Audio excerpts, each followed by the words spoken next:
This Todd-versation is brought to you in part by Harvest Hold from Verdant Technologies, with promotional consideration from Volcano Produce. Well, good day to everyone, or good evening, or good morning, whatever it is. Just good day to you in general. Thank you so much for being here and hanging out with us again today. This show is going to be one of a kind, I believe, for this platform, and one that I have been working on, talking about, paying attention to, getting my head wrapped around for quite a while now. This topic is incredibly important to all of us on this planet, incredibly important to us as a nation. And my guest today is one of the all-time big brains out there in this topic and this subject. And it is absolutely, truly an honor to welcome him here today. And I'm going to give you all a little bit of a brief introduction to Dr. Detwiler really fast. He's one of the top food safety experts on this planet. He was just honored just last month as one of the 16 people over the last 30 years that has shaped food safety in this country. And on that list includes presidents, senators, congressmen, heads of USDA and all kinds of agencies really making a massive impact. His CV, folks, his curriculum vitae is 74 pages long. He has put his name and his heart and soul into this industry like nobody else, in my opinion. He is a food policy expert. He works and teaches at Northeastern University, the College of Professional Studies. He's trained in submarine warfare, kids. We're going to talk about submarine warfare today as well, because why wouldn't we talk about submarines if one gets a chance to talk about submarines? Ladies and gentlemen, it's an absolute honor, privilege, thrill to welcome to the Todd-versation broadcast today, Dr. Darin Detwiler. Sir, it's an honor to have you. Thank you very much. It's a pleasure to be here. Well, you say that now. Let's make sure you say that at the end, brother. Truly an honor to have you here and to talk about this subject. Your legacy, your history, your work, what you are doing is unlike anything I've truly ever seen, sir. It really is. I mean, to go back and look at your CV and the things that you've touched, the words, where you are, your passion for this industry and the passion for food safety is unbelievable. And I'm just, again, honored to have you here. There's a lot to talk about. You've got a story to share with us today that is unbelievable. I think it's going to touch people in so many ways. It certainly did me. And I think it's going to open up people's eyes and hearts a little bit to the world in which we all live in, which is the world of food safety, whether we want to talk about it or not. A lot of people don't like this subject matter. They're afraid of it. And I don't think we should be afraid of it. I think we should be embracing it. We should be talking about it. And we should be working to make changes in this world that benefit everybody. So with that being said, I hope you're excited about being here. I got 1,000 questions for you. And I know that you're a pro at doing this. So this should be a fun conversation. I am ready when you are. Fire. All right, here we go. So let's get started about all this stuff if we can, because again, this is such a powerful topic. Let's talk about where food safety was, back in say 1993, versus where we're sitting around today, if you wouldn't mind. Just kind of throw a little bit of knowledge about where things were and where things are. And more, sure. And maybe if you wouldn't mind. Yeah. Well, food safety was a lot of stuff we took for granted, a lot of assumptions being made there. And a lot of it was based on the fact that we used to live a lot closer to our sources. We had relationships with our butchers. We had, grocery stores we bought our food from, and we bought raw foods, and we would make them into, recipes and meals at home. And we lived closer to the source. Whereas today we live so farther from the sources of our foods. We have foods that come from all over the world, spices, ingredients, and it's not just the raw ingredients. It's the ready-to-eat foods, the commercially packaged foods that so much dominate our grocery stores now. And we don't even have just grocery stores and restaurants. Since about 2015, the U.S. Bureau of Labor and Statistics has shown that Americans now spend more money on food that's prepared outside of the home than they do on food that they will purchase to prepare in the home. Wow. The pandemic has shown we have the ability to buy food on an app and have a third party do our grocery shopping for us, or have it delivered for us from the grocery store or from the restaurant. There's so many different ways in which consumer behavior has changed, in addition to how industry has changed. That food safety has become a bigger issue. Now, mind you, the only time we really talked about food safety was with Upton Sinclair's 1906 book, right, The Jungle. And we pretty much didn't talk about food safety in the United States until, between 1906 and 1993, except ironically, in terms of making sure that our astronauts had safe food when they went off into space and when our submarines crews had safe food, because literally with nuclear reactors, the only limiting factor in terms of how long a submarine can stay submerged and do its job was if the crew ran out of food or if they got sick from the food that fed, that they ate. Yeah. And 1993 came along, and all of a sudden the world became aware of the fact that we are far more vulnerable to foodborne pathogens than we thought we were, and they were associated with fast food restaurants and hamburgers and beef. This idea of beef, tied to what is American and what is masculinity at the time, could literally not only render us vulnerable, but when we're talking about the deaths of children, and that was what was dominating the new 24-hour news cycle 30 years ago, and then with social media, the growth of food safety culture mirrors the growth of social media over the past 3 decades, to the point where consumers are now considered stakeholders in the food industry. They were not considered stakeholders in the bigger sense in terms of food. You just bought food. You didn't have any say in it. You didn't Right. have any political power. You didn't have any impact, if you will, in terms of food policies and food safety. And today it's a completely different world. Yeah, it is. And I talk about this all the time. It's like, how do we value food? And your point's really valid. We didn't really think too hard about the way we value food up until 93 started changing that conversation. And even more so in the last 10 years, we probably have gained more value understanding our food. And some of that I think is probably attributed perhaps to the organic movement in some ways, where people were starting to recognize the conversation around food. I think that probably helped a little bit, but you're right. It's as I said earlier, it's a subject that a lot of people just don't want to deal with. Well, Todd, I guarantee you're going to resonate with this. When you and I were kids, the only question we probably asked about food was, what was the toy inside the cereal box? Cereal. Yeah, 100%. That was it. We looked at the idea of, is it the taste that I want? Is it the amount that's going to fill me up, make me happy? And can I afford it?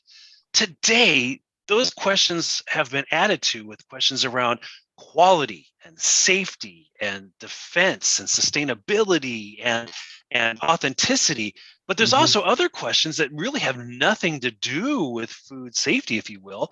The idea of, the CEO of this company, are they for or against this political movement? Do they support this group or that group? Do they donate or fund this idea or that idea? Are they pro this or anti that? And you think that those issues, we're talking like, the idea of letting guns in the grocery store, letting guns in the restaurant, or allowing women to breastfeed in the restaurant, or supporting same-sex rights, or discrimination issues. These things in and of themselves have nothing to do with the safety or quality of food, but they have everything to do with what consumers hold on to in terms of the idea that today's consumers see that the money that they spend on food is, in a way, it's as if they're voting with their food money. Yeah. I can vote for this issue or that issue. I can spend my money with this company or that company, this brand or that brand, same exact way as if I go into the polling booth. Yeah, 100%. No, it's a super good, super accurate point. You're 100% on point with it, because I believe that one of the best ways we implement change, period, is with our dollar. And your food dollar is something that we just don't take seriously as a company. I mean, you could take a look at school nutrition and I'm so pleased to see the changes that we're making, but we act as if we just reinvented the wheel by saying, hey, we're going to cut out sugar in food, which was unrestricted up until this point. I mean, come on, kids. We've got to be thinking much bigger and much broader. Do you think we're safer today than 30 years ago, or are we just maybe more aware? Is kind of what I'm thinking. Thanks for joining the Todd-versation. And now, a word from our sponsor. Hi, this is Gordon Robertson, CEO of Verdant Technologies. Thank you for listening to Todd-versations. Our innovative post-harvest solution, Harvest Hold Fresh, is a game changer in delivering longer-lasting produce from crop to cart. Our patent technology slows the clock, extending the shelf life of fruits and vegetables, helping to preserve them at their peak.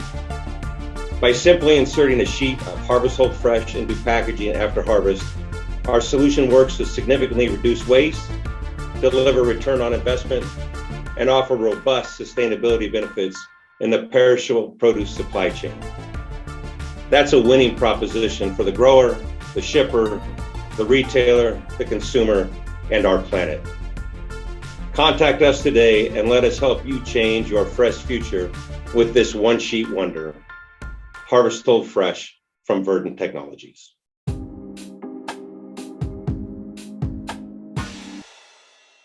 I definitely agree that we're more aware. I definitely agree that, if you look at the idea of a finger on the pulse of food safety culture amongst consumers, the fact that we see memes and viral videos and social media influencers talking about food safety, and these are people that have no professional or academic background in food safety, this is a good sense of where we are in terms of that. In terms of are we safer, I do believe we're safer in terms of meat and poultry regulated by the USDA, but realize that's a small percentage of our food. The vast majority of our food is regulated by the FDA. And when we look at the fact that, we don't just have 2 agencies, we really have nearly 15 federal agencies that play a role in food safety. And the FDA doesn't do all the inspecting. They rely on the states to do the inspection within, companies and restaurants and grocery stores within their states. So, okay, well, there's 50 jurisdictions. But on top of that, we still have tribal reservations, military bases, university campuses. There's upwards of 3,000 different jurisdictions when it comes to food safety in the United States. And they're not all on the same playbook. Some jurisdictions are literally using the FDA's model food code, if you will. There is different versions of it. Some places they're using versions dating back to the 1990s. There's other places that are using the more modern versions, the later 2017, 2019 area versions of the food code.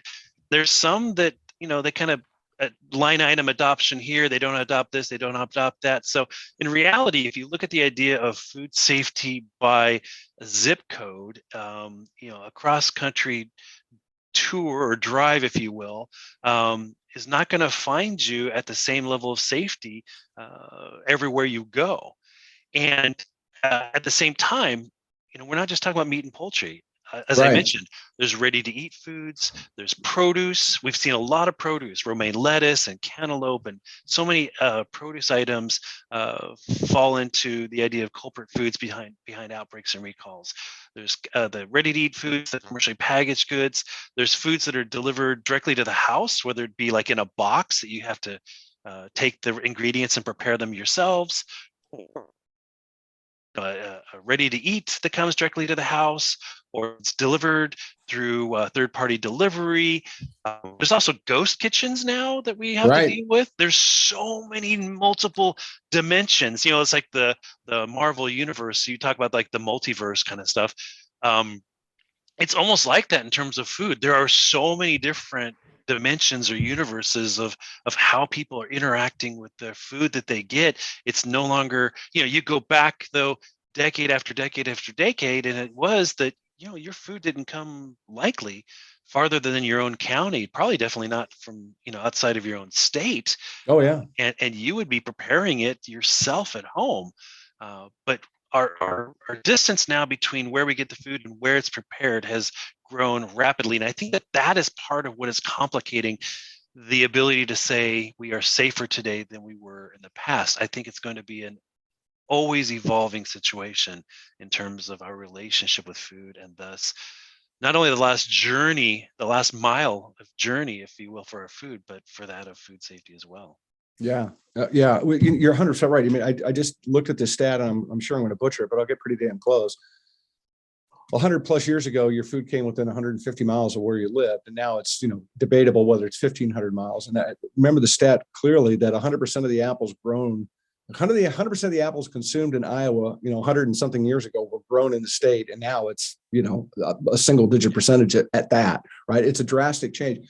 Well, I would think that you would agree that we're never going to stop having food safety issues. That's just not going to ever go away. And when you take a look at what the CDC estimates, and been very consistent about their estimates over time, 48 million people get sick with foodborne illnesses. That's basically 1 in 6 Americans. 128,000 people hospitalized. 3,000 people die from it. right? That's a big thing. And so the question I want to throw at you is a tough one, I think, to answer, but I'm going to throw it out anyways. How many people get sick by not necessarily eating the food, but in coming in contact with someone that perhaps is compromised? So this is when you start breaking these numbers down. And I'm glad you point out that these numbers have been relatively consistent for 3 decades. There is an indicator in terms of, are we safer or not, right? All the changes in law and policy, but the technology that we use to collect more data has shown some light in different things. Everyone can become sick, but the data has shown that it is the most vulnerable populations, the very young, the elderly, those who are pregnant, and those with compromised immune systems that are the most likely to become the ones who report their illness, who are hospitalized, and who die. But when we start breaking things down, I work with doctors who say, look, the medical professionals need to say it's either in the gut or it's not. Right. Leave the determination of how it got there for the health department to focus on. However, health department information has shown that there are areas where, I know doctors who say they see E. coli more from people who get it through waterborne exposure, like a swimming pool, a public pool, a water park, water slide park, a swimming hole, whatever, than they do see it in terms of people who got it from eating food. Right. But it's not just eating food in terms of how people come into contact, because it's this oral fecal route. Literally, the animals have the pathogen in their bodies, in their intestines. And as you imagine, they're eating food off the ground. It's in their intestines. They are eliminating food, basically their cow poop, and they're walking around it. And it's on their hide. Where does the meat come from? The meat comes from the areas between the intestine and the hide. And so It's very easy to get cross-contamination. But also, the animal feces now becomes susceptible to not only becoming or to contaminating water that could be used in agricultural irrigation. This is what we started to see with the romaine lettuce, but so many other ways in which people are impacted now. So it's not just eating the food. It's also person-to-person contact, the idea of we are also animals. We have an oral fecal route. If we are sick with a foodborne pathogen and we're not washing our hands, we can pass it on to surfaces and directly to other people. And literally in 1993, the doctors, while the company was saying the outbreak is over, the doctors were saying they were expecting another wave of patients because of the person-to-person contact. The adults that were, it's just a stomach flu, it's just a nuisance, but they were passing the pathogen on to their younger children. Another thing I want to point out is when we look at listeria outbreaks, these are like outbreaks tied to lunch meats, ready to eat lunch meats and cheeses. I almost never see a CDC final report that doesn't include the idea of a miscarriage or a stillborn child. The idea that the mother got sick and the mother, maybe got mildly ill or clearly recovered, but it resulted in a miscarriage because the impact of the pathogen on the fetus. Wow. This is a heavy topic, kids. I'm telling you, that's why I'm just have such an honor to have Dr. Detwiler here to talk about this. Let's get into the crux of the story and where the path that you're on today and why you're on the path you're on today. Would you please share with our listeners the story of your son, Riley? Yeah. So in 1993, I had just gotten off of 2 tours on a submarine. I was a nuclear engineer. I was 24 years old. And like all 24-year-olds, I thought I was, immortal, I guess. And like all people who operate a nuclear reactor, a propulsion plant on a billion-dollar submarine during the 80s, you think you're pretty smart. But I had a wife and at the time, a 9-year-old stepson and a 16-month-old son. And we relocated to the area just kind of north of Seattle. And there was news of an outbreak, and bits and pieces of information were coming out. And, we had these conversations. Okay, well, let's avoid fast food restaurants. Let's avoid hamburgers. Let's avoid this specific restaurant. And I assumed that my 9-year-old was more likely to become sick from it. As my 16-month-old son Riley had never eaten a hamburger. Right. Why would we start now? And go to pick up Riley one day from daycare, and there was a note on the door saying that another kid had tested positive for E. coli and to look for these symptoms. And I kid you not, we saw those symptoms that night, took him in to be seen, and he was tested right away. But back in 1993, it took 48 hours for test results to come back. Yeah. So they asked us to bring him back the next morning, and that is what started only a very few weeks, less than a month, of him being seen, him being admitted to the hospital, him being admitted to the pediatric unit, him being airlifted to Children's Hospital, admitted to the pediatric intensive care unit, being taken in for exploratory surgery, where they learned that a great majority of his intestines had been completely destroyed by this pathogen. They removed his intestines, and he was put into a medically induced coma, where he spent the last few weeks of his life. I went from holding him on a hospital bed as he would look at a IV bag hanging from a pole, and he would call out to it, Baba, in the earliest days. And that was his 16-month-old little boy word for bottle. And I realized that he wanted normalcy. He wanted comfort. He wanted, he wanted to go back to the way things were. I remember seeing him being put onto a stretcher and strapped in, and the space blanket put over him as they loaded him onto a helicopter to be flown about 90 miles south to Seattle. Seeing him coming out of surgery at Children's Hospital,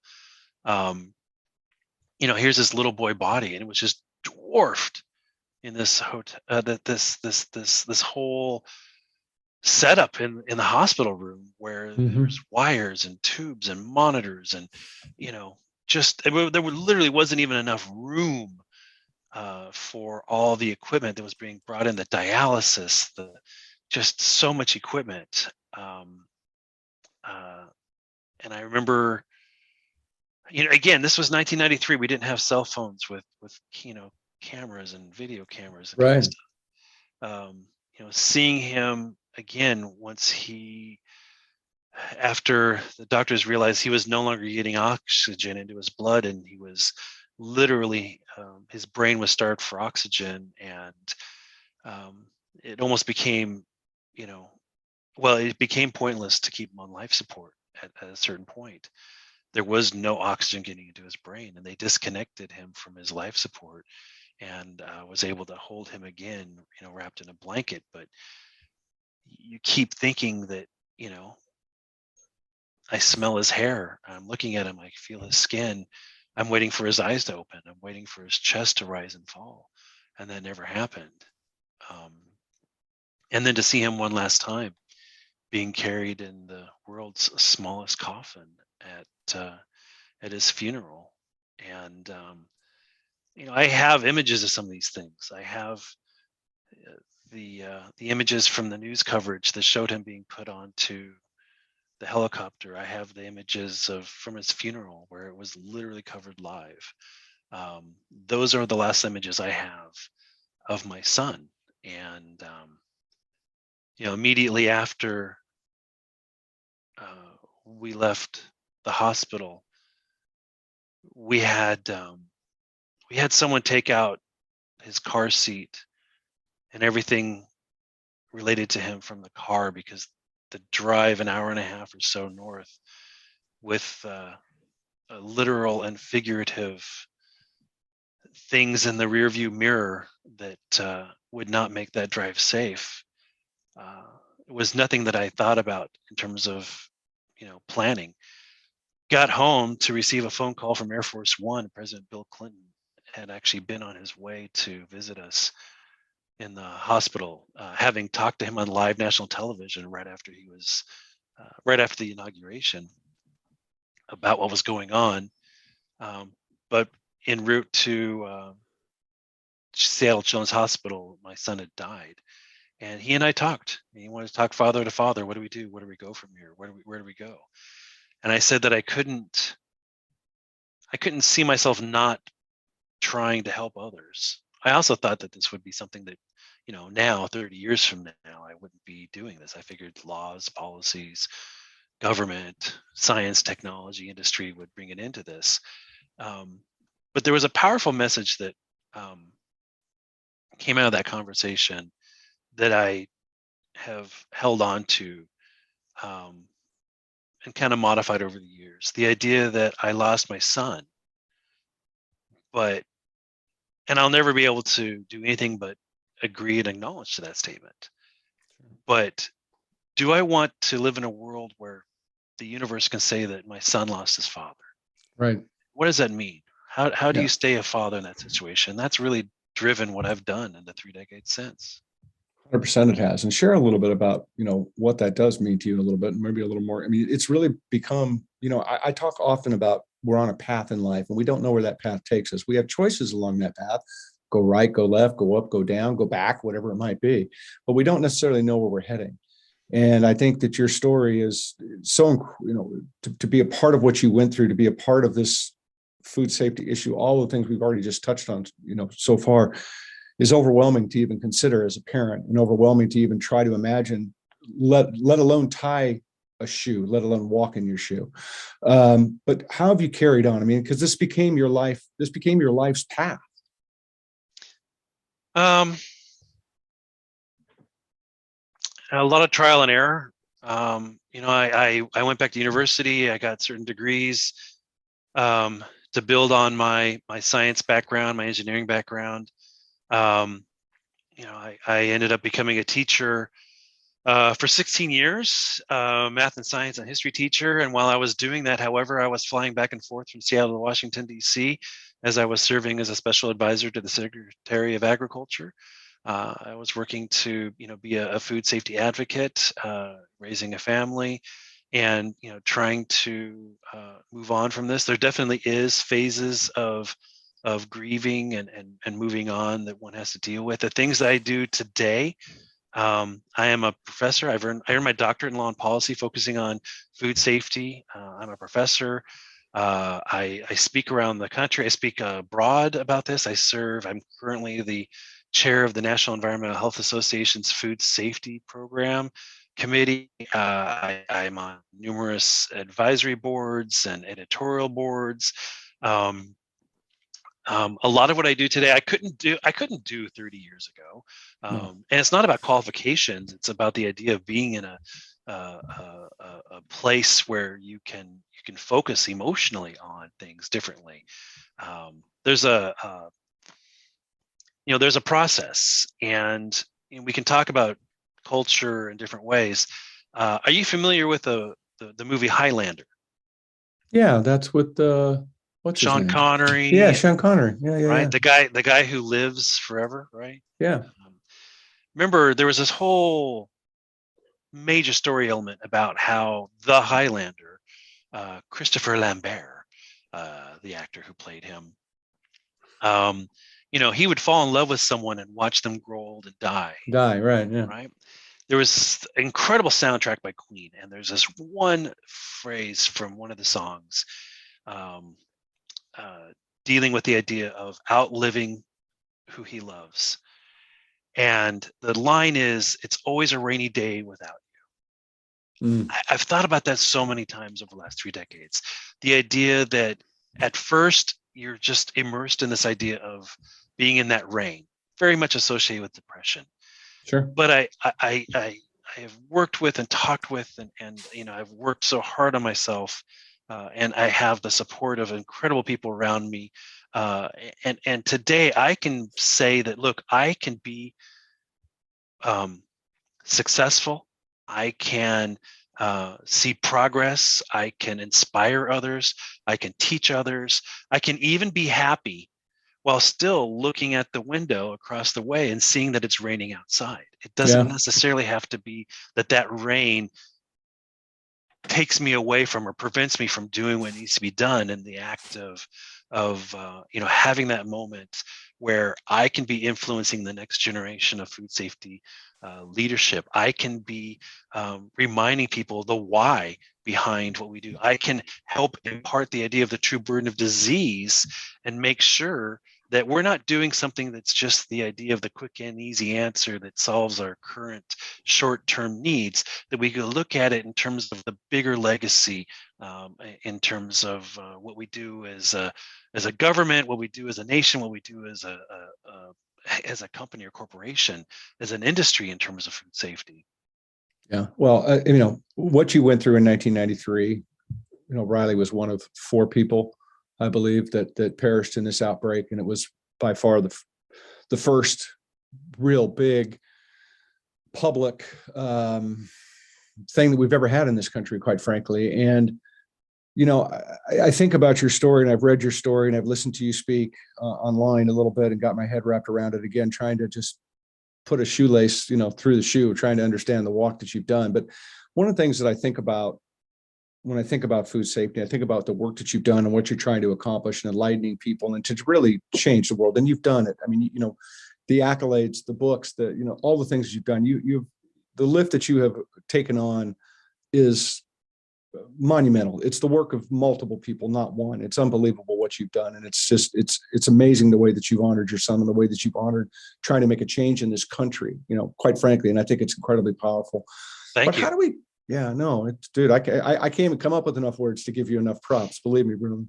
But how do we get folks to realize that we can't let our past be our only guide going forward, right? That we must lead and we must drive forward. And I think when it comes to food safety, that question is really relevant. Well, I can't, and I meet with companies, I meet with food safety leaders, I meet with people in the food safety industry.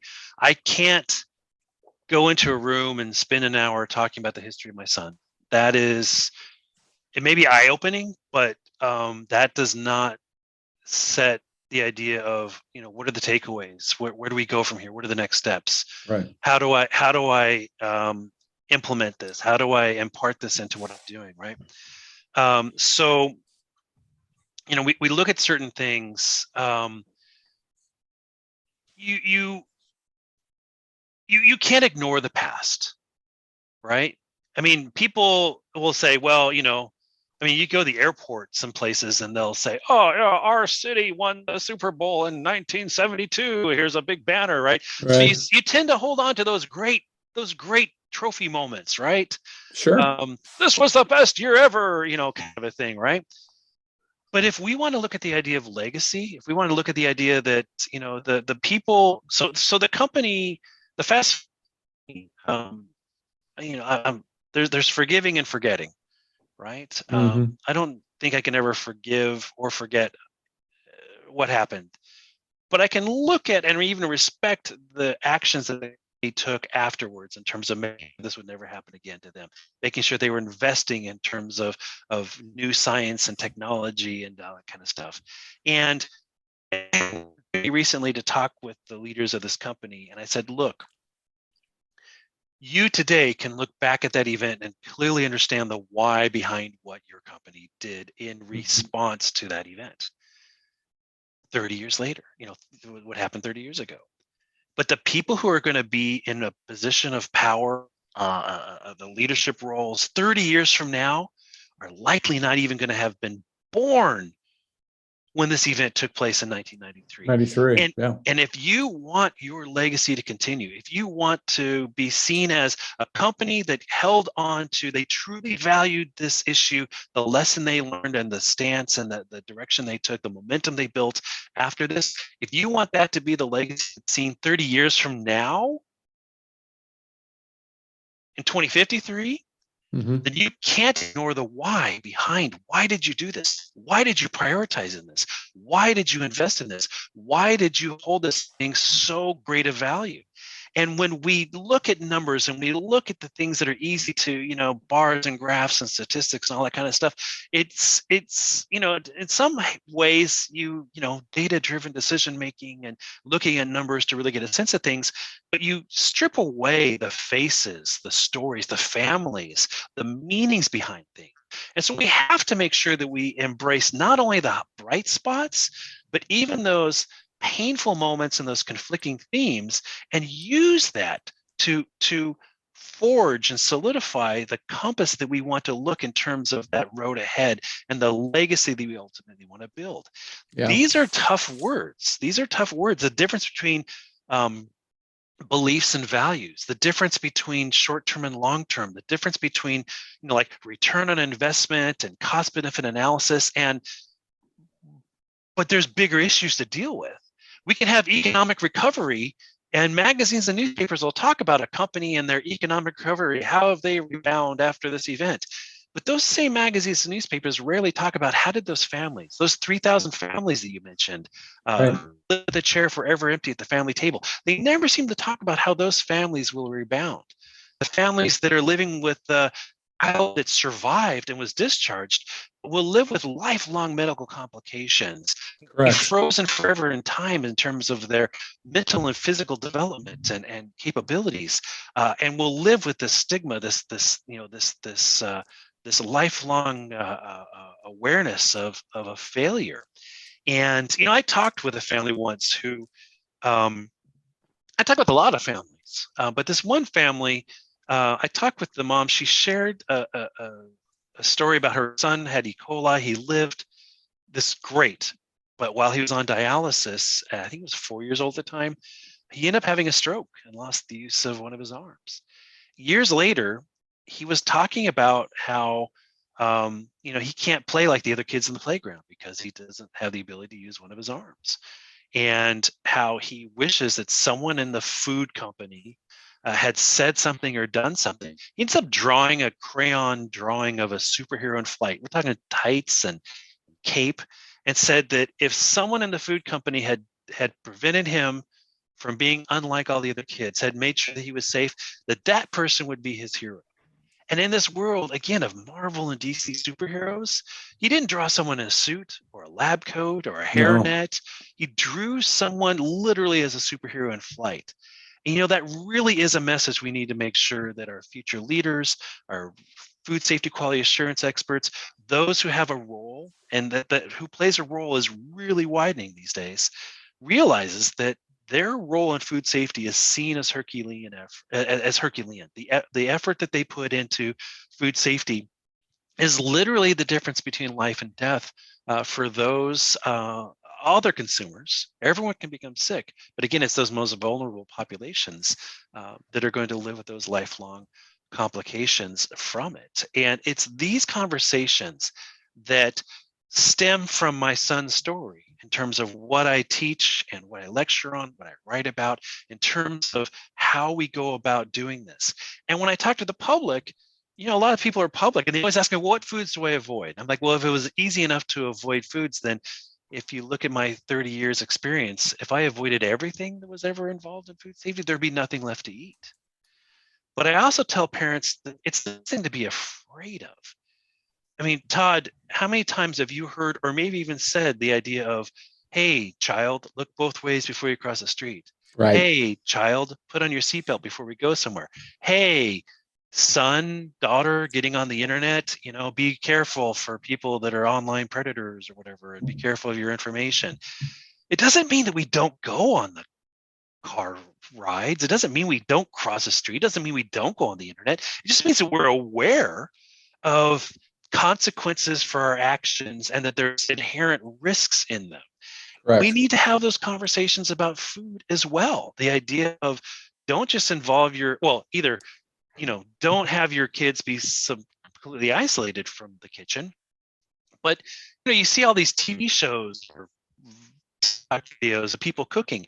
I never see gloves, thermometers being used to check temperatures. It's some of these very critical steps that are the difference between your food being safe or not. Right.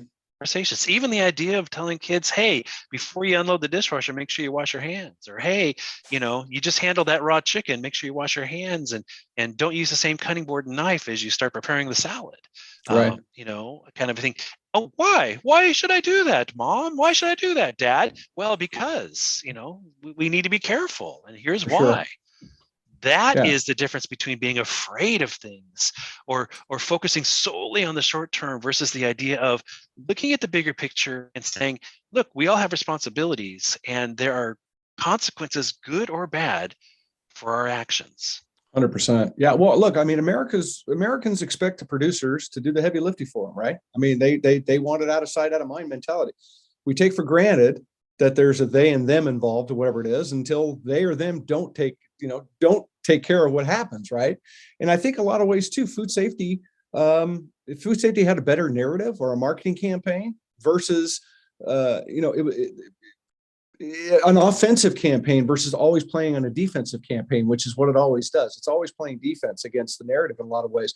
I think about local and organic. If they had that same kind of warm and fuzzy feel to it, where do you think food safety would be today if that narrative was switched around?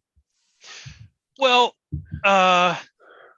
there's a couple issues here. One is that we all depend on food. Food is the fabric of our coming of age journey. You know what I mean? So we can't avoid food.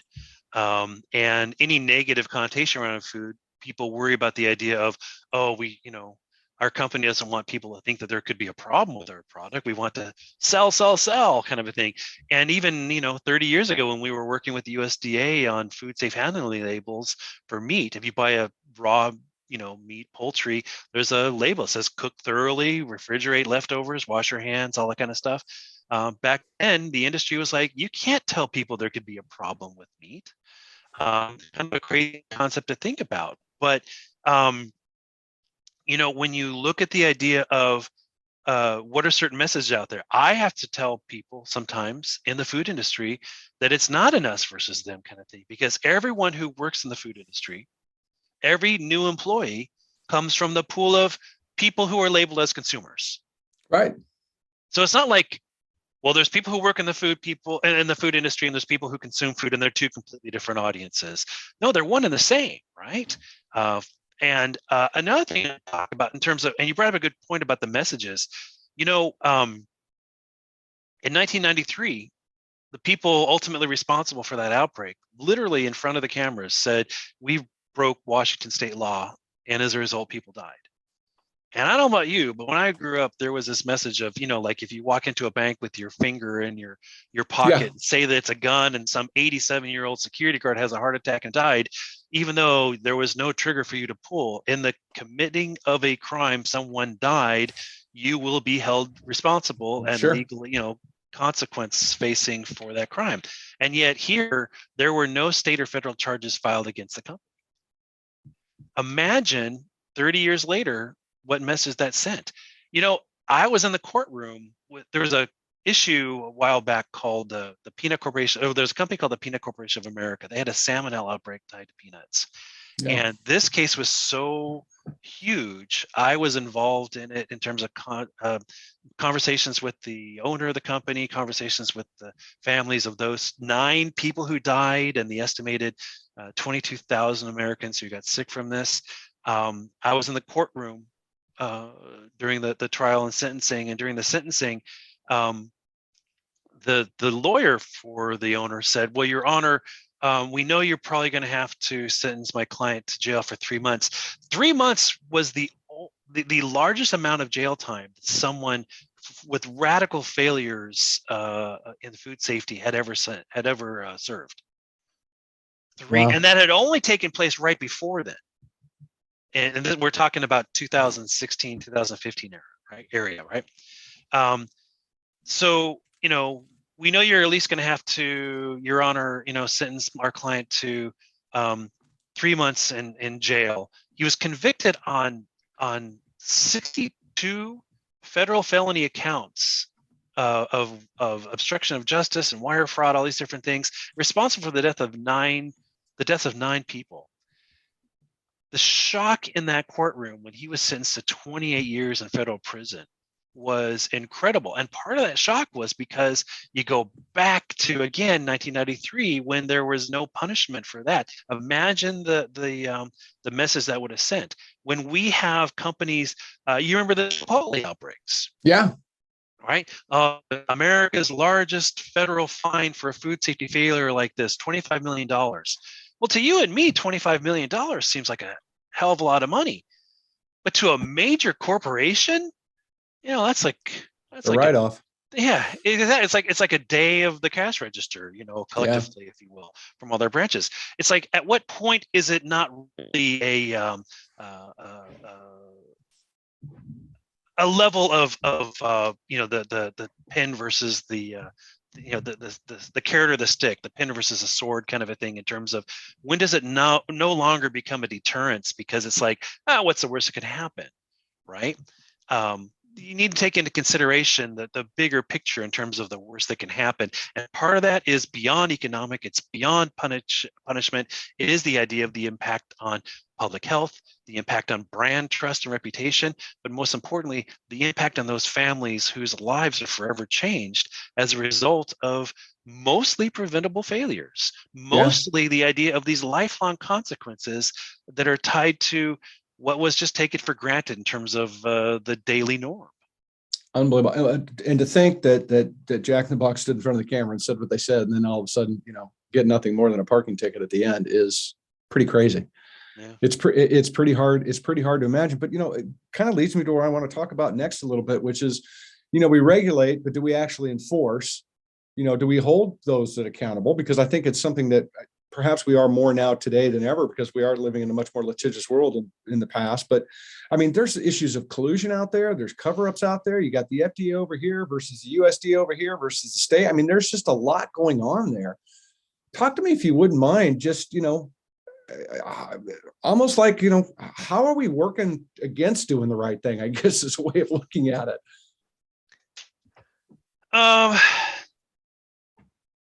It's a difficult, I could literally talk for 2 hours on this exact question here.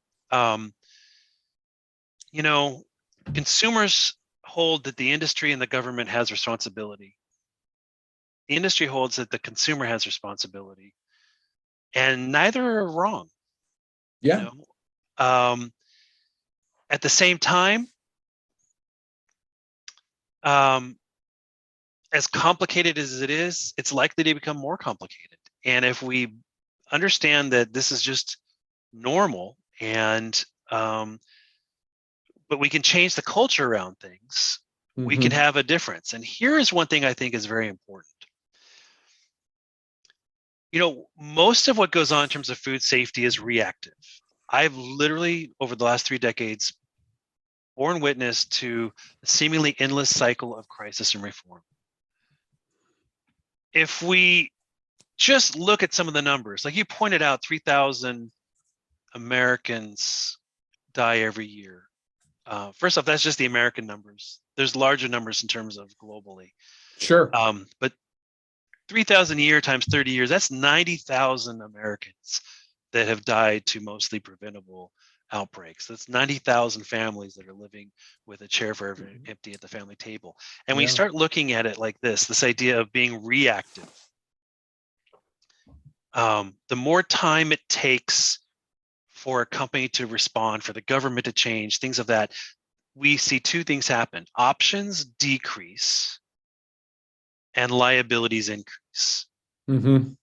And, you don't have a recall that is initiated because someone just wanted to do it. You don't have an outbreak that's called just because there may be someone sick. Every time you hear about an outbreak or recall, that is a response. This is literally the work of the county health department that is dealing with a cluster of illnesses, that's reporting it to the state, and sometimes those states are communicating and realizing that there's a multi-state outbreak, and now either the state or the federal government is pushing this company, this industry in some cases, to initiate a recall and start investigating an outbreak. In that context, you start looking at the idea of consumers are but canaries in the coal mine. Yeah. The idea of we don't do things until someone's already been harmed. And how do we put the genie back in the bottle when these things happen? It's not like people stop eating. No. It's not like shut down the airspace or shut down the highway or whatever. People are still going to be eating. Even during the pandemic, not only did we find ways to make our restaurants and retailers still be able to operate, but we started calling people who work in the food industry essential workers, and we started realizing how important they were in terms of the labels we put on them. It becomes a very complicated issue when you can't just stop doing things, because people still got to eat. Life, Right. liberty, and the pursuit of happiness involves starting the day off with a good, nutritious meal, kind of a thing, right? So it is a very complicated thing, but the idea of how we communicate about this and how we start prioritizing and investing in food safety as a nation, as a company, and even as consumers has to change. This change in our culture around food safety, and we can see similar patterns, right? Look at Mothers Against Drunk Driving. Back in the days when parents were fed up with how many teenagers are being killed on the highway, if not from drinking and driving themselves, but from being hit head on by a drunk driver. And Right. the drunk driving campaigns, you had the smoking campaigns. You know what? People still drive, and people still drink, and people still smoke, and there's a lot of things that people still do, but there is a significant change in the culture around these ideas and people's awareness of the consequences for their actions, much more so today than in the past. And I think we can start to see that with food. Even the pandemic played a significant role in changing how people were talking about hand washing and contamination and temperatures and safety and invisible pathogens, these invisible things that are out there, that we have to take, we can no longer take for granted. Right. Yeah. Well, very well said. And you're right. This is this topic, the question can go deep into the weeds, right? There's no two ways about it. And I find it interesting too. A lot of times in my history dealing with some of these things, when it comes to food safety, you're dealing with, by the time it becomes a food safety issue, that product is so far out of the stream of commerce, you can't even figure out where it is. You're backpedaling the entire way. You're really not serving the public in a really good manner. And it almost to the point where they what I said earlier, people are just trying to cover their asses, as opposed to solve issues. It's crazy. And when I talk to folks inside my sphere, CEOs, presidents, different folks, food safety is probably one of the things that they fear the most. They really do. It's the one thing that just everybody knows a little bit about. I mean, we and I talked about this before. They don't ever want to talk about it. It's just like, I don't want to talk about food safety. Okay, great. Go take care of that. I don't want to know about it. It's become so taboo, but yet it's such an important issue to really embrace and change positively, because Sure. Look, we can go back and think about the spinach recall. You can think about all these different things that have happened. Everybody suffers, right? Every brand suffers throughout a recall and those kind of things. Well, you remember the whole notion of the idea that the consumer is always right, the customer is always right? Yeah. Yeah. Well, that's seriously gone by the wayside as soon as For sure. customers started asking questions. Is it organic? Are there GMOs? Is it local? Is it cage free? Is it farmed? Is it this? Is it this? Is it gluten free? Is it kosher? Is it halal? Is it this? And a lot of that has been seen as, well, that's your preference, right? Right. And the idea of, well, allergen. I'm allergic to onions. I'm allergic to sesame seeds now. I'm allergic to eggs. I'm allergic to this. Are you really allergic, or is it just a preference, right? Or we'll just cook it out of it. No, you can't cook it out of it, right? Or the idea of food safety. Now, food safety, it's like, well, that's a nicety, and we look at it in terms of, is food safety a premium, or is food safety required for all foods from all makers at all price points for all families, kind of a thing? Is it even food if it's not safe? Right. I don't know when the last time you flew was, but I guarantee you didn't pick an airline that is known for not being safe. You'll hit some bumps along the road, or along the air flight, I guess, actually, some turbulence there. But ultimately, no one wants to take off and have a non-even number of takeoffs and Correct. landings. Correct. Same thing when we're talking when I was on a submarine in the Navy. We want to have an even numbers of dives and surfaces. That was the goal, Yes. kind of a thing. But we talk about this in so many different lights, and it's not it's not a premium, it's not a preference, it's not a privilege, it's not a choice. Food safety, whether it be for, again, the most vulnerable populations or just the idea of everyone, food safety should be the ultimate basic foundation of everything. It's not a good production run, it's not a good sale, it's not a good package, it's not a good meal unless it's a safe meal.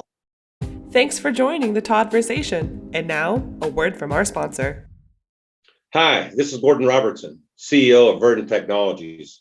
Thank you for listening to Todd-versations.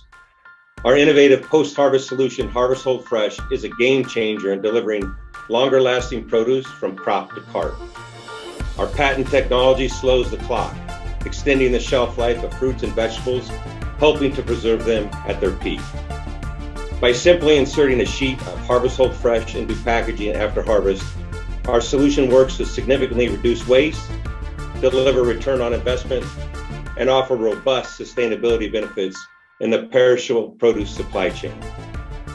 That's a winning proposition for the grower, the shipper, the retailer, the consumer, and our planet. Contact us today and let us help you change your fresh future with this one-sheet wonder. Harvest Hold Fresh from Verdant Technologies.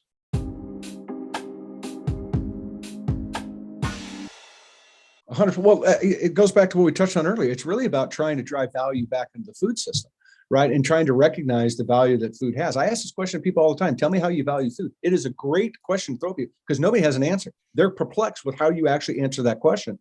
But, I think about the romaine thing, and I want to touch on this really quickly. I watched that transpire in my career.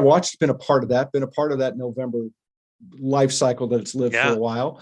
And one of the things I found really, really interesting is how quickly everybody rushes to judgment, how quickly we have to change everything, how quickly we have to put all these new implementations in place, whether it's a hold and release program, meaning we harvested it, we brought it in, we ran pathogen tests. Once they come back clean, then you can release the product, right? I've heard all these different scenarios retailers and people want to get into. What I find fascinating about it, though, is the amount of pushback you get when you say, great, we'll do this program, but it's going to cost you $1.73 a carton to perform these tests, to do all this stuff, because it's not free, right? It's just, you can't just do it out of thin air. And then all of a sudden you get this pushback. Well, no, wait a minute. I don't want to pay for it. Don't raise my price. Don't do this. And again, it goes back to this value of the food. It's like we want to have it one way, but we don't want to pay for it. We don't want to put the value behind it. And to your point, I think if the American consumer could realize it's like, oh, it costs me $1 more a box or $1 more, 20 cents a head, 5 cents a head, whatever the math turns out to be, to have a safer system, they probably be like, okay, I can embrace that rationale. But I don't even think the consumers are given that choice and option when you see retailers say, well, I don't want to do that because of the cost. Yeah. The whole idea of, we all grew up with the idea of buying a piece of steak and it says USDA inspected, and that doesn't mean anything. It's just something from that lot. A sample was taken, but it wasn't held. The sample was taken, eventually was processed, and if it came back as there's a problem, it's tested positive for E. coli kind of a thing, that product's already gone. That product's already distributed. It's already in the shelves, in the freezer aisles, whatever. And many times when they have a recall, it's already been consumed. Correct. But the industry has fought. They do not want to be required to hold on to that product until results come back. And so, but that's what the American people believe. They believe that if a restaurant door is open, that it must be passing, inspection. And yet there are restaurants that fail horribly inspections, and the health inspectors cannot close that restaurant. All they can do is submit their report to the city council, and the city council can take up action, kind of a thing. There are people that assume that if it's on the shelf at the grocery store, that it must have gone through rigorous testing and inspection and have met, the rigorous controls. That's why people look for labels like kosher certified, organic certified. Those kind of certification organizations and processes are very strict. And if you're a company that violates those, it's very difficult to get back into a status that does this. I know people that say that, in terms of food safety, They had open heart surgery, or they had leukemia treatment, and their doctors recommended that they take on a kosher diet, that they only eat things that are kosher certified because of the rigorous protocols involved in gaining that certification, that it makes them more safer. So there are a lot of things, again, we take for granted out there as consumers in terms of what industry does, what industry doesn't do, and what regulations are in place or not in place. There's people that don't understand, and I get it. Most people don't understand the difference between the USDA and the FDA and what they regulate. And most people, think that the FDA is out there doing inspections. The FDA has never done inspections. It's the county and state health departments. And in some cases, there are states where it's their Department of Agriculture, or other states it's the Department of Public Health. And it's like, well, does it matter if it's the Department of Public Health or Department of Agriculture? Well, completely different mission statements. Correct. And completely different budgets and completely different sources of funding for this work. And there are states that are highly rated, and there are states that are poorly rated in terms of their ability to identify and resolve a foodborne illness outbreak. I told you about that Peanut Corporation of America outbreak. And for the longest time, the federal government was trying to find the source. And the company, one of the reasons why they were found guilty of obstruction of justice, the company lied about where their production facility was. They didn't know, the federal government didn't know where one of their production facilities were, which is where all the problems were taking place. We're talking about rat-infested, bird poop covered products sitting out in the opening. And here's what's crazy.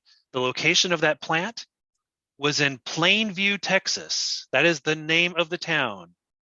And the reason why they didn't know to look there is because that plant was not registered with the state as a food manufacturing facility. And when they dug deeper into it, they found over 300 food manufacturing locations not registered with the state as being a food manufacturing facility. Wow. So you have many obstacles to, again, what the consumer thinks of, oh, it's out in the open, it must be safe. There are things that you just don't know. It's like when people ask me, well, what foods do I avoid? Well, it's kind of a hard thing to talk about. Well, what restaurants do you avoid? Well, that's a hard question as well. I avoid restaurants I don't know and that look dirty, but I also avoid restaurants where if I go in the bathroom and if the bathroom looks dirty, like it's not been touched in 2 days, and someone exploded everything everywhere kind of a thing. And that's their public facing areas. I don't even want to know what the behind the scenes areas look like. I agree with that. Yeah, I agree with that. But dude, it goes back to, it's funny because we get California, they put ratings up on the door, A rating, B rating, B, C, what. And I got to tell you, it surprised me. You go by a place and you look at this thing, it's like, I've gone by places that have a C rating in the window, right? Which is, I'm assuming C stands for crappy. That's just what I'm going to go with. But there's people in there eating, and I think to myself, it can't be that good. It just can't. No, it's nuts. The Chipotle restaurants had an A rating on their door when they had their outbreaks 2015 to 2018. And the Simi Valley, California restaurant, which was kind of the first one in 2015, with their A rating on the door, not only did they violate health department protocols in terms of going in and destroying, getting rid of everything that was food or consumable related and bleaching down their kitchen, but eliminating evidence to be found by the health department. Right. They are also required to have reported to the health department if they had 3 or more employees with norovirus. When the health department intervened and found out that they not only had norovirus going on there, Chipotle had 17 employees. Yeah, I thought it was that. I was going to say it was 9, but it's 17. Yeah, 17 employees sick with norovirus, and they had not yet reported it to the health department. Right.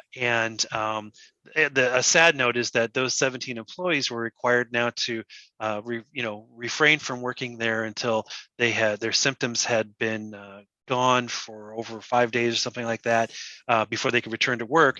The health department reached out to those sick individuals to check in on them, and most of them had been working their second job at some other fast food restaurant. Fast food joint, yeah, exactly. Because they weren't specifically told to not work at any. They were just not working at Chipotle. So, you can say, look, do I believe a C rating? But at the same time, I can say, do you believe an A rating? Yeah, well, you're right. Your point taken. I agree with you, but I love your, I love that you walk in and they have this disgusting restroom. You know, the kitchen's just a shithole. There's Yeah, no two ways yeah, about it. There's just no yeah, two ways about it. I agree. yeah. Talk to me. Let's switch gears a little bit. Talk to me. And I don't forget, I forgot the submarine thing. We're getting into the submarine. Don't worry. I want to talk about this because I think this is super cool. But I want to talk before about this Netflix documentary that you're a part of called Poison. Talk to me Yeah. a little bit about it, if you wouldn't mind. How you're, you know, how you're involved. What's it about? Because I think it's from what I've learned and what you've shared with me, I think this is going to stir the pot and open up some eyes and really call into question everything that we've kind of talked about today. This kind of frame up about what's really out there in the world. Well, in the next several months, we're going to see advertising and a release date for Netflix's documentary called Poisoned. And Poisoned is a look at the 1993 E. coli outbreak that I obviously can speak as an expert about, and other families and what happened then. But it also looks at what's happened since then. And Mm-hmm. is my role as someone who's not only observed but has been involved. Like we talked about the romaine lettuce. We talked about on this interview here. We talked about Chipotle. We talked about Peanut Corporation of America. There's other issues we've talked about in that documentary, and it allows me to speak as not only a food safety expert but also as a professor on all these different issues. It continues on to look at some other families that have been impacted in other outbreaks, but most importantly, it looks at the companies behind these and what they're doing, and also it takes a critical look at the USDA and the FDA. I've been able to. I just a few weeks ago, I watched the documentary because I was involved in the filming of it. I actually got involved early as a technical advisor. They were using my book, Safety Past Present Prediction, as a guide for some areas to look at. It's based on a different book though, called Poisoned, by a man by the name of Jeff Benedict, who wrote about the 1993 E. coli outbreak.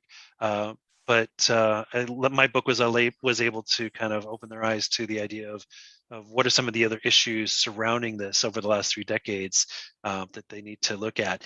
I look at it as something that's going to be very powerful, not only to industry and leaders and to consumers, but also in the classroom. You know, I remember way back when I was using documentaries in the classroom as a high school math and science and history teacher, and you look at the idea of what is something that you can teach students that would not only impact their understanding of the world, but it could impact them in their personal lives. And Right. this is definitely one of those documentaries that I think is going to go a long way in terms of helping better understand the complexities of food safety and understanding the true burden of disease and the impact on public health and on families behind it.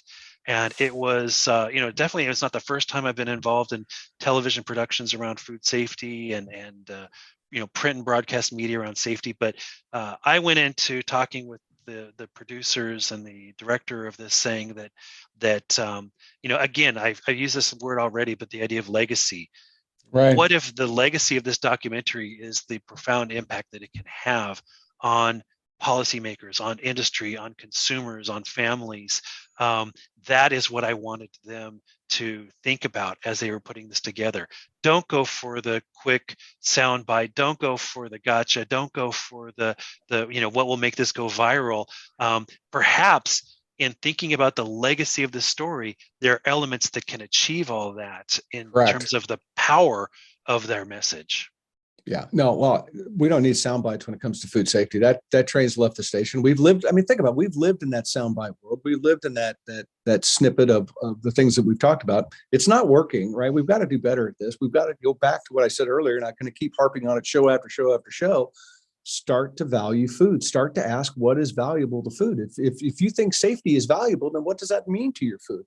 And as consumers, what should we expect on that? Don't think that it's just, well, you just have to go do it. It's a part of a process of understanding the true dollar amount, the true value, where it comes from, and all those things we have to do to lift, to help educate, to make a better planet. I mean, it's such an important conversation. Yeah. It Well, really I mean, is. these are all important conversations, and you look at the idea of what is out there to help people do this. We talked about the submarine. I honestly think that some of the lessons I learned as a nuclear engineer on a submarine, working with a crew, focusing on serving the better good, the idea of protecting the nation. I originally served in the Navy because I assumed that someday I would be married and have children, and not that I would prevent my sons from serving in the military, but what if I had the ability to say that perhaps my service in the military made it such that they didn't have to? What if Right. my service in the military is part of what made our country, our home, even our family safer? And my son Riley was born when I was in the Navy, and it was really hard to justify, during his first 9 months when I was out to sea a great amount of time on a submarine. But I always thought that I would have a lifetime to make it up, to spend time with them, to be there as his father. And unfortunately, that didn't come true. That doesn't mean that it undermines everything I did in my service in the Navy, because I do believe that a lot of the lessons that I learned are things that have helped to carry me through. Though I don't wear a uniform and I'm not on a submarine, that idea of service beyond self, service to my nation, and the idea of still protecting my family are some ideals, I guess, that I carried on with from that time. And it makes me a little bit more proud of not only the work Absolutely. that I've done since then, but the work that I did when I was in the Navy. Absolutely. Well, look, again, I go back to what I said earlier: is about being on a path, and your path is legacy driven. Your path is about honor. Your life has been about honor. I mean, when you serve in the military, honor is something that you learn, I think, very, very quickly, and I think it's an incredibly important thing to think about. And you're continuing to honor and serve. I mean, you're now the executive director of the U.S. Submarine Veterans Charitable Foundation, so you're still incredibly active. Talk a little bit about what that is, and if you wouldn't mind, just share with everybody. Sure. So there was an organization called the World War II Submarine Veterans, but as you can imagine, there are not a lot of those around. It's harder and harder to count the number of surviving World War II veterans, let alone the surviving World War II submarine veterans.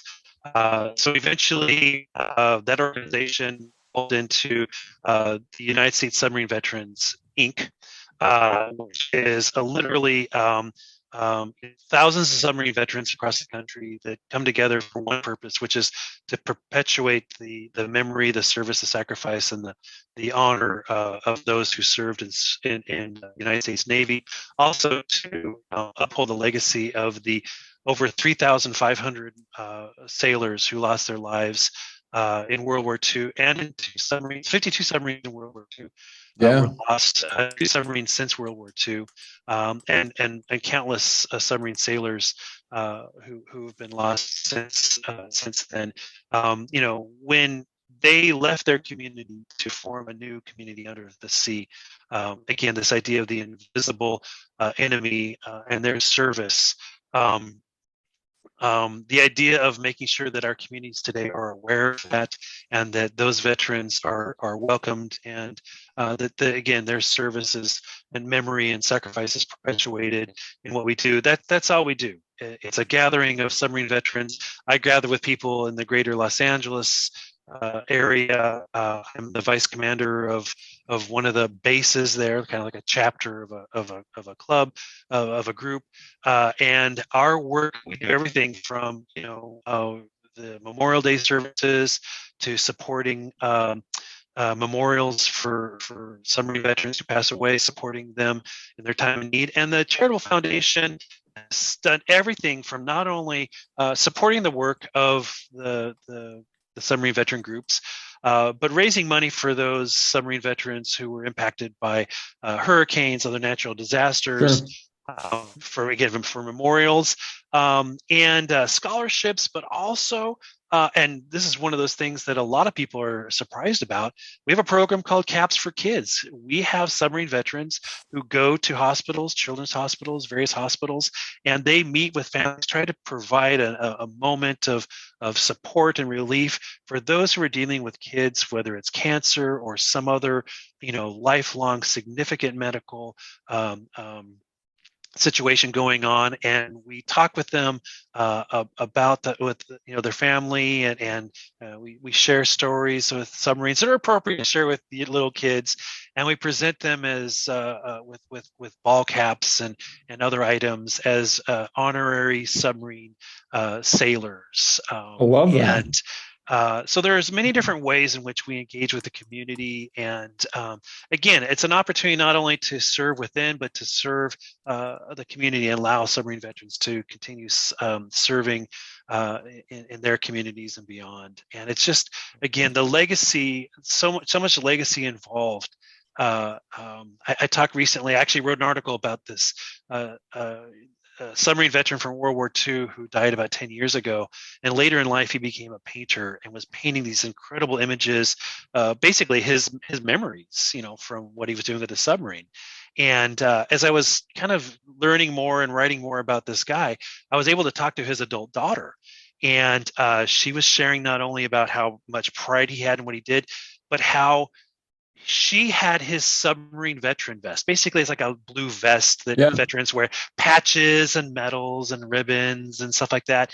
And she said he was so proud of his service in the Navy back in World War II and right after the war, and that she held on to this vest because she knew how much pride it brought to him, that she was so proud of her father and his service that she wanted to hold on to that vest for a very long time. And as a father and as a submarine veteran, that really touched my strength, because we look at what we do and how many people will never know the ins and outs of what we do as a submarine veteran. And there's a lot of people who will never know what I've done. And maybe it's good. Maybe it's good that they'll never know what I did in terms of food safety. When I talk to families that are impacted by food safety, I only talk with them because they're dealing with the darkest moments of their family's lives. Yeah. They've just buried a child, or they have a child in the hospital who's undergoing treatment that they couldn't imagine a young toddler going through. But the idea that, perhaps it's not just about my legacy. I think about it in terms of my son's legacy. Absolutely. There's a very small dash between 1991 and 1993 on his gravestone. And I think about that and the things he could have achieved, the things he could have experienced in life, the things I could have experienced with him. And I look at that in terms of, not that it makes it okay that he died back in 1993, but you definitely don't want it to be for nothing. And the idea that perhaps his memory, his story, his legacy, what it's motivated other people to do. When I find out that there are people that change their career, that change their degree in university, that started working in food safety because they heard about my son's story, it really starts to impact me as a father who can say that, again, I can see 1991-1993, and it's very easy to see a life that was frozen in time, but it's extremely satisfying, fulfilling, and just humbling to see that his legacy has grown a life that has taken on so much meaning over the past 3 decades. There's no doubt about that, sir. There's no doubt about that at all. And like you said, you've lost your son, but your son has not lost his father. And I think that you are a big source of encouragement. It's all I don't know what else to throw at you, sir. I really don't. I'm so deeply touched by having the honor to hang out with you today, the exchanges that we've had, spending some time learning your story, thinking about food safety in such a different way than I ever have before. You're a light out there that we need in this world, and it's shining quite brightly. And I can't walk in your shoes. I can relate as a parent to where your heart hurts, because we all go through that with our kids one way or another, but not at the level that you have. And it's just an honor. I don't stop what you're doing. Keep believing in what you're doing. Keep thinking the way you're thinking. Keep acting the way you're acting, because you're changing this world, and we need more of you, brother. We really do. Well, thank you very much. And I think that one other thing we need more of is courage, and all those people that support us. I couldn't do what I do without the support of my wife, without the support of those leaders in the food industry who I consider my friends and colleagues, without the support of so many people who have tolerated my messages and my foibles and my evolution over time, and who have granted me opportunity and offered me support in so many different ways. It is, again, that idea of in 1906, the literary review of Upton Sinclair's The Jungle said that everything Mr. Sinclair described happened yesterday, today, and tomorrow, until some Hercules comes to cleanse the filthy stable. it's not any one Hercules. It's not any one person.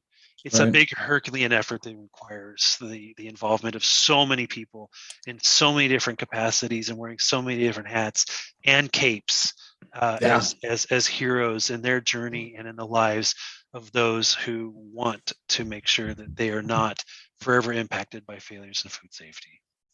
On that note, kids, we're dropping the Sharpie. Dr. Detwiler, I can't thank you enough for being here. Truly an honor.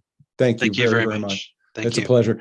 Everybody, get on his website, pick up his book, challenge yourself to think differently in this world about how you view food. How do you value food? Ask yourself that question, figure out and apply food safety to that answer and see what you think to yourself.